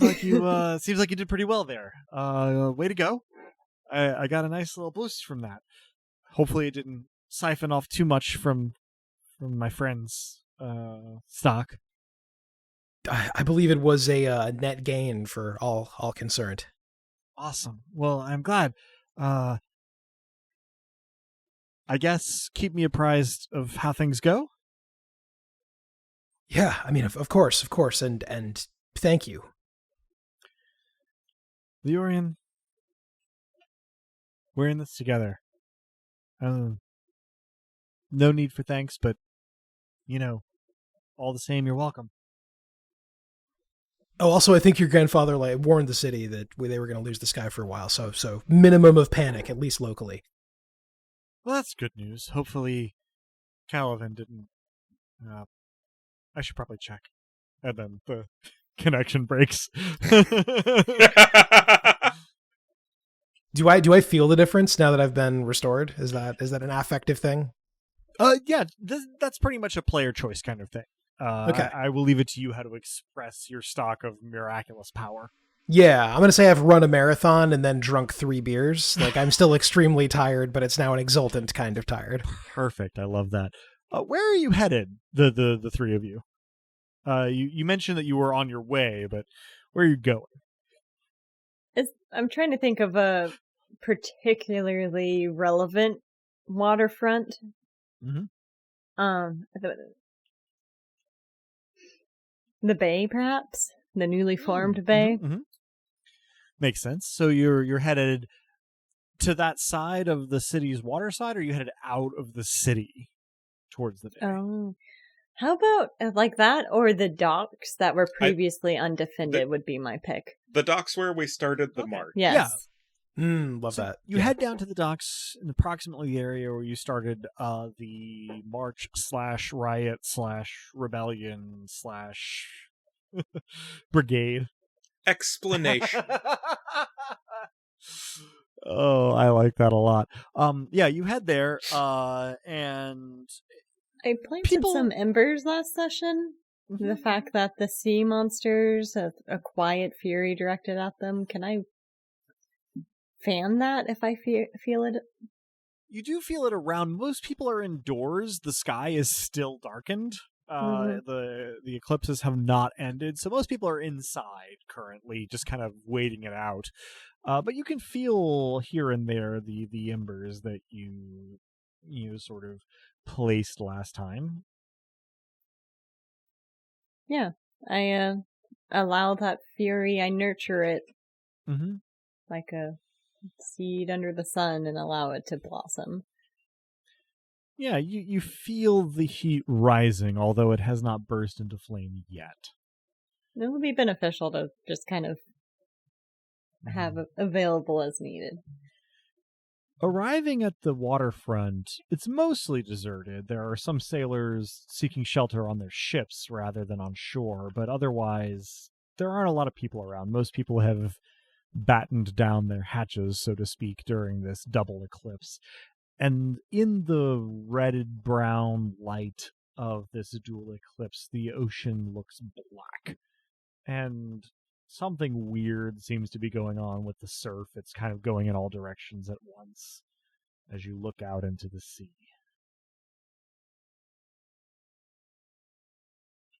With an aspect of one, I'll advise the local ships, any that I see that are hunkering down, to seek better shelter. Rough seas may be ahead. Heeding your advice, a number of them sort of unmoor and allow themselves to drift a little bit out into the harbor where they won't crash into the piers, jetties, docks, wharves, etc. As an aside, there was recently, forcibly, unwillingly, brought to my attention a chart of mixes of different flavors of Mountain Dew and different alcohols with the drink names for the resulting concoctions. One of which was Code Red and Rum, namely Sailor's Warning. Lord. I thought it was going to be red rum, red rum. So what would sailors take delight? It would be like... Nothing involving Mountain Dew. Nothing involving Mountain Dew. Just the rum without the code red, maybe, yeah. Yeah, that's actually a pretty good point. In any case. You are at the waterfront.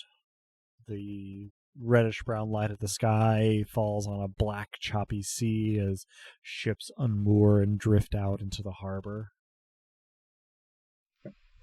Any sailors we see or any boats any ships or any craft that we see that's moving, I attempt a ghost miracle. When they remember this or as they're experiencing it, it will seem shorter than it was. Okay. You can do that. Though obviously the specific results won't be visible for, an interval. I'm too slap happy to think that it could go badly at this point. Sure. Here you are at the waterfront, flush with power. After a brief interval, Toheel's awareness sort of slides in to Mavia's. And you hear his voice. Ready on my end. Ready on ours. Very well. I'll open the conduit. Pump what you can into it, and I will be receiving power from Milady as well. And we'll see what we can do. Ready? I probably shout ready, not having yet mastered communicating. Well, Mavia shouting ready definitely has some shutters slamming shut throughout the Waterside District. Yeah. Yes. Okay. You feel a swelling of pressure as Toheel's miracle begins somewhere very distantly out to sea. And then you feel a conduit open up spiritually. How many miracle points are each of you willing to throw into this? So a greater creation. Hold on. This is definitely looking at a major change. Major change. Okay, good to know. Which is a level 9 miracle. So I was planning on throwing at least 5 of my domain points, but... Are we just throwing fuel in Yes, here? you are basically... We collectively have to get to a level 9. Oh! Yeah. Well, and level plus 9, penetration. Well, plus penetration. Toheel is doing presumably some amount of the level 9. Sure. We are doing... Ventus is doing some of it. Toheel is doing some of it. Penetration is doing some of it. But also there is a major change of the deep earth and a major change of the desert going on here. Got it. You may also, try opening up a conduit to your boss, yes. Das, Leorian. Yeah, I'll do so. I'll say, hey, so this might be a clerical problem, but I think we could use your help again if you're available. Well, You, sure. you may Sure. recall that was friends with Apatia.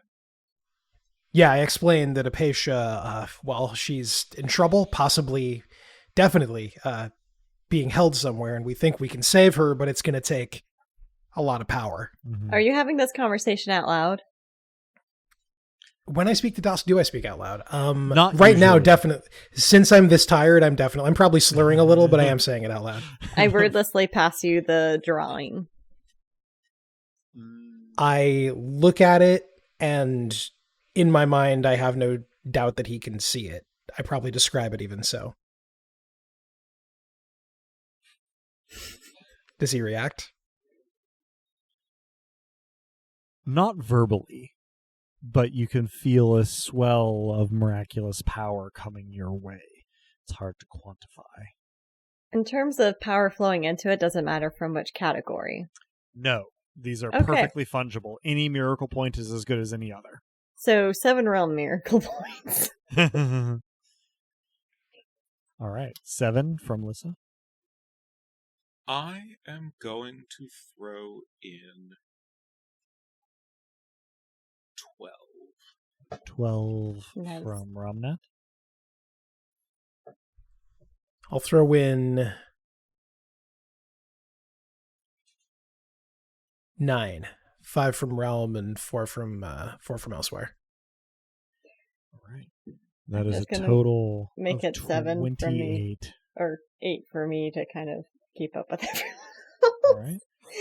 I took 1 out of domain and cleared out realm, so my domain is at the normal I had cap. 3 of mine at 10, so like... So from the 3 of you, that's 29. Mm-hmm. Okay. Jesus. Doing some mental math, sorry. Okay. Are we gilding the weapon of mass destruction here? It's fine. For a moment, there isn't anything specific that happens. Then you feel it. Something from the abyssal depths has responded. And a huge surge of energy from way out into the ocean just bursts forth. You feel it wash over you. You feel it wash over the city. It's not quite like a Dragon Ball Z like gust of power, but it feels like that to your spiritual senses. And then you sense it. You have displaced maybe 2 miles deep and a football field's worth of surface area of water in raising Apatia's prison to the surface. And all of that has now started to radiate outwards as a wave. Rapidly approaching. So there's going to be a tsunami, Yeah. guys. Kind of saw that coming. We could have also request them, like, displace it towards, Nyx's land. Cirtha? Or Cirtha. Mm-hmm. Honestly, Diamakor could weather it the best It's because there's a going mountain everywhere. range. But yes, it is a circular thing, which, to be fair, in terms of waves, means that by the time it reaches the shore, it will be less than it started as. Radial waves are not as powerful. But you have maybe 15 minutes to figure out your response to this tsunami bearing down on Taraxis.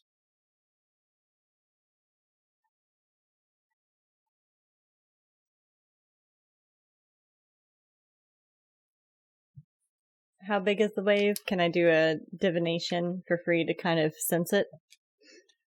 What is wave if not fury? At its source, quite large. If Ferret was located directly next to the part of the ocean that you raised, it would probably top the hill. But since it is decreasing in overall energy as it radiates outward, you anticipate that the lower third of the city might be inundated by the time it gets here.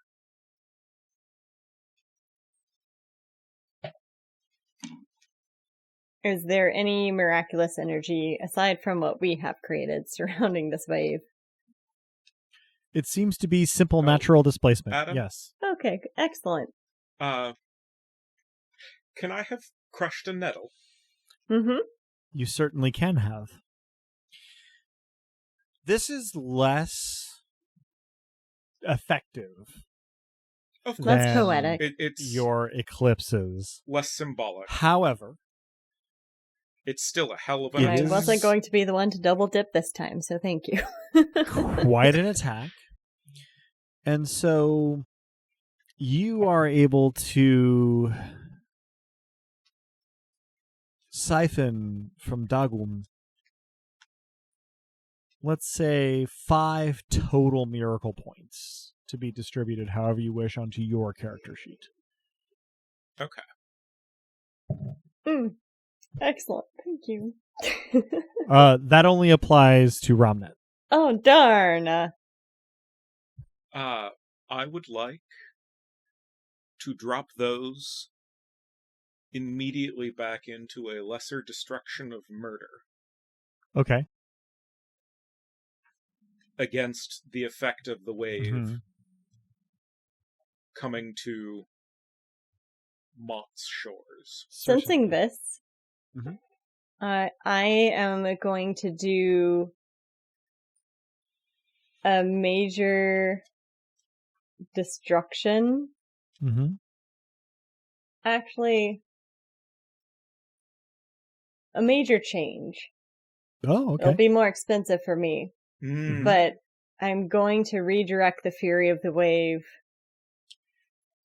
to Diamakor. Yeah. No. I would also like to- No. Still a war crime. I know they're more protected. It's going to be a destruction. That'll be more in character. Okay, all right. I'm going to I destroy. will redirect instead towards Sirtha. Okay.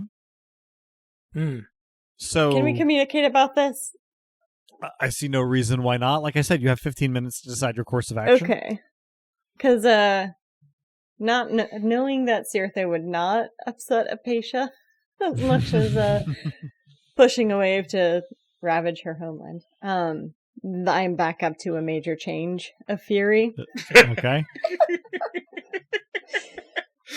I'm just imagining, like, drop in a pond and it, Mhm. like, radiates outward some and then it just bounces off and goes all in one direction. So for Lissa / Mavia, the main thing here is that most of Diamakor is going to be pretty well protected from a tsunami by the mountain range near the Well, coast. I'm directing it towards Sirtha. Right.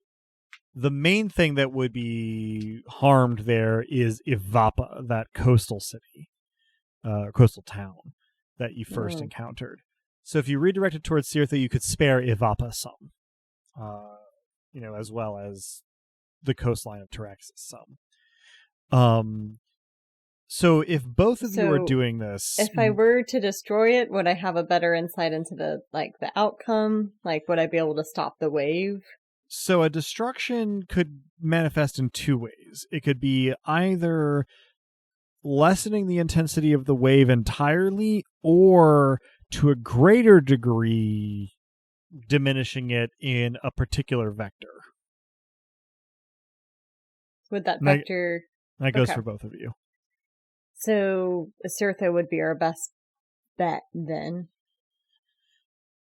I would just change the vector Sure. rather So a Yeah. major change is more expensive, but it can more effectively concentrate things towards Sirtha. Okay. and how many miracle points would this run? Without any penetration, that's a level 9 miracle. So let's see. For Ramana, that'd be 5 miracle points. And for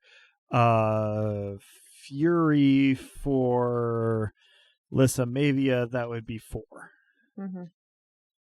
Oh, hey, look, I got 5 free miracles. Yeah, what do you know? I will also drop 3 points of penetration. All on right. it. I am as good for now. my Okay, track all right. yo-yos around. Sure. Right. So, Leorian, any particular action here in the 15 minutes that you have? Well, I see. I assume we're communicating about what we're doing. The I would first thing assume is so. that it hadn't even occurred to me that the cosmos could hear the drum, but I wonder if perhaps the sea can. Experimentally, as I see that they want to change the direction, I prepare to make it do so faster. All right. So, your ability to affect the time of the sea is fairly local. The sea as a whole can hear the drum, but the further away the parts you're trying to affect are, the less they are affected. So you are attempting in the arc around Therit to speed up or slow down what? I think I would. I mean, what is a tsunami? What is a wave if not fury? It's also tempo. So I attempt to protect Therit from whatever residual wave is coming its way by dissipating more thoroughly, slowing down the movement of the big swells so that less of them actually reach the shore. All right. Having discussed these things, having enacted these miracles, and kudos for making them such high-level ones, I applaud your decisiveness and tenacity. Oh no, we're screwed. Not at all. You are able... We're making Mhm. changes. There are going to be some changes around here.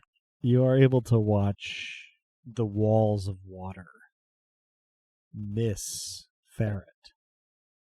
Yes, there is a swell, and yes, the boats of the harbor do come to rest a little bit in the thoroughfare of the dockside, but nothing catastrophic. Some sailors get jarred, some jetties get damaged. There's going to have to be manpower used to move the boats, the ships back into the water, but it's fine. Nothing's destroyed. But as you Here. look to your right, you can see a massive tidal wave sweep up through the bay, up over the coastline, and into Cirtha, miles inland. Now, this is everywhere you can see scrubland and desert. But you're talking about hundreds of feet of surge washing from the salty sea into the Cirthan desert. You have no way of knowing what has happened in Diem the Core. But you anticipate that nothing too catastrophic, given what you saw in Cirtha. When the water recedes, you cannot see the land around Apatia that you raised from the ocean. But what you can see is an earthen causeway connecting from the shoreline directly in front of you, presumably to the dry land on which Apatia rests, miles and miles out to sea. And that's where we'll end our session.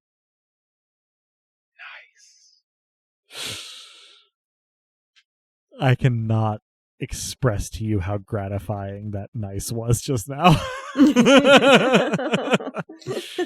The listener did not get to see either face involved in that exchange, but they were both very good faces. The rest of my whiskey. Also, I think I spent over 20 miracle points But this was session. a record amount of miracle points. Oh yeah, spent. they're not to spoil anything, but I feel like miracle points for the remainder of the campaign are going to be easy come, easy go. I was going to say we got these leech builds going where we get back nearly as many as we spend, if not more. So Yeah. smoke them if you got them. The line from the 1990-ish Ninja Turtles movie that has stuck with me the most is cartons of cigarettes being offered, regular or menthol. So that concludes this session of Dice Punks. Thank you for for joining us. I hope our players and our listeners enjoyed it as much as I did. And believe me, I enjoyed it a lot, and not just because of the rye whiskey. I hope that you'll all join us again next time. If you're hearing us now, then you probably know where to listen to this, but we can be found almost any place that one can listen to podcasts, as well as on the wider web at dicepunks.com. You can also find us on Twitter as @dicepunks. With that, I think we're ready to say farewell. Say goodbye to the kind folks at home, players.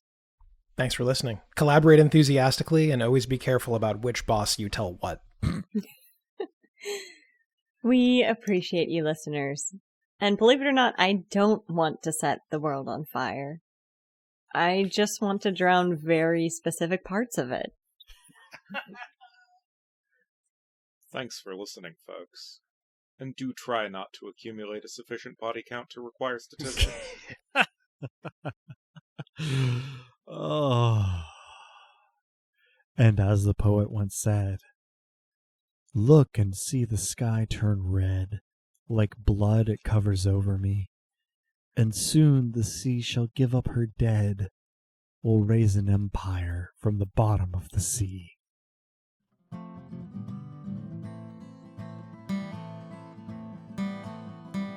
Thank you for tuning in, dear listeners, and stick around through the admin stuff for A Murderer from Romnet.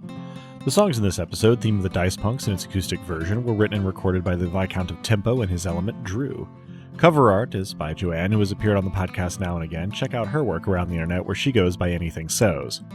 Site design and graphics for dicepunks.com are by Robin, the player behind Lyssa and Mavia, the Nobilis of Fury, Darkness, and Sacrifice. Rain and the one-roll engine it runs on were created by Greg Stolze, whose work can be found in a lot of places, but I'll point you toward gregstolze.com. Nobilis was created by Jenna Caterin Moran and can be found alongside much of her other really intriguing work, both in and outside of tabletop role-playing, at A Far and Sunless Land .wordpress.com. Links to both systems and authors can be found on the Punk Grimoire section of our website, dicepunks.com.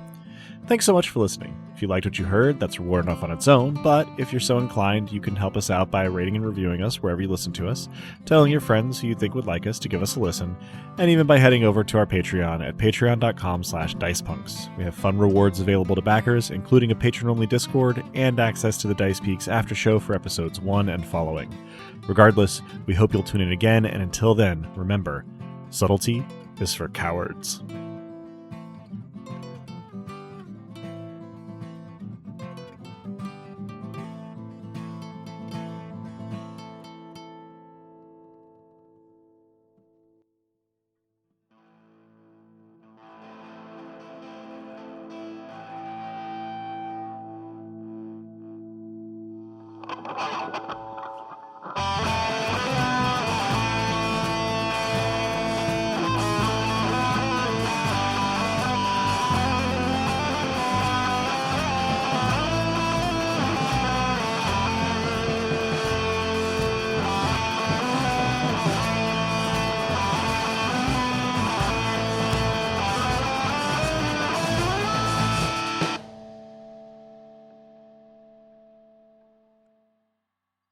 There once was a man.